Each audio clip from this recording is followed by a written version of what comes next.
ಬಹಳ ಪವಿತ್ರವಾದಂಥ ಒಂದು ಮಾಸ ಈ ತಿಂಗಳು. ಇಡೀ ಪ್ರಪಂಚದಾದ್ಯಂತ ಇರುವಂಥ ಎಲ್ಲ ಮುಸಲ್ಮಾನ್ ಬಾಂಧವರು ಇದನ್ನ ಬಹಳ ಭಕ್ತಿಯಿಂದ ಎಲ್ಲರೂ ಕೂಡ ನಾವು ಆಚರಣೆ ಮಾಡ್ತೀವಿ.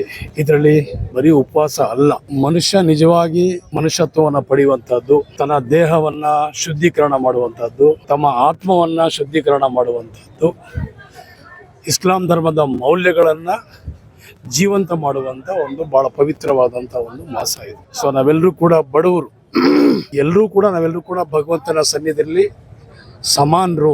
ಯಾರು ಶ್ರೀಮಂತರಲ್ಲ, ಯಾರೂ ಬಡವರಲ್ಲ, ನಾವೆಲ್ಲರೂ ಕೂಡ ಸಮಾನರು ಅಂಥೇಳಿ ಒಟ್ಟಿಗೆ ಅವನ ಜೊತೆಯಲ್ಲಿ ನಾವು ಒಂದು ಪ್ರಾಮಾಣಿಕವಾದಂಥ ಪ್ರಾರ್ಥನೆಯನ್ನು ಮಾಡುವಂಥದ್ದು. ತನ್ನಲ್ಲಿರುವಂಥ ಐಶ್ವರ್ಯವನ್ನು ರೂಢೀಕರಿಸಿ ಅದನ್ನು ನಿಜವಾದಂಥ ಐಶ್ವರ್ಯ ಮಾಡಂದರೆ ಒಂದು ಪಾಲನ್ನು ತೆಗೆದು ಬಡವರಿಗೆ ಹಂಚಿ ಅವರೆಲ್ಲರೂ ಕೂಡ ಹಸಿವನ್ನು ನೀಗಿಸುವಂಥದ್ದು, ಅವರಿಗೆ ಒಂದು ಸಂತೋಷವನ್ನು ಪಡಿಸುವಂಥದ್ದು. ಸೊ ಸಾಕಷ್ಟು ಇಸ್ಲಾಂ ಧರ್ಮದ ಮೌಲ್ಯಗಳನ್ನು ಎತ್ತಿ ಹಿಡಿಯುವಂಥ ಒಂದು ಭಾಳ ಪವಿತ್ರವಾದಂಥ ಒಂದು ಮಾಸ ಇದು. ಸೊ ನಾವೆಲ್ಲರೂ ಕೂಡ 30 ದಿನ ಉಪವಾಸನೂ ಮಾಡಿದ್ದೀವಿ.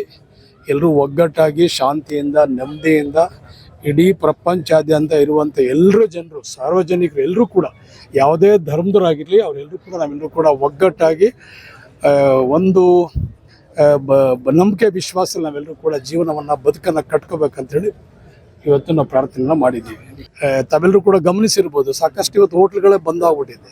ಗ್ಯಾಸ್ ಮೂಲತಃ ಕರುನಾಡು ಟೈಮ್ಸ್ ಚಾನೆಲ್ನಲ್ಲಿ ಸುದ್ದಿ ಮತ್ತು ಜಾಹೀರಾತು ನೀಡಲು ಈ ನಂಬರ್ಗೆ ಕರೆ ಮಾಡಿ.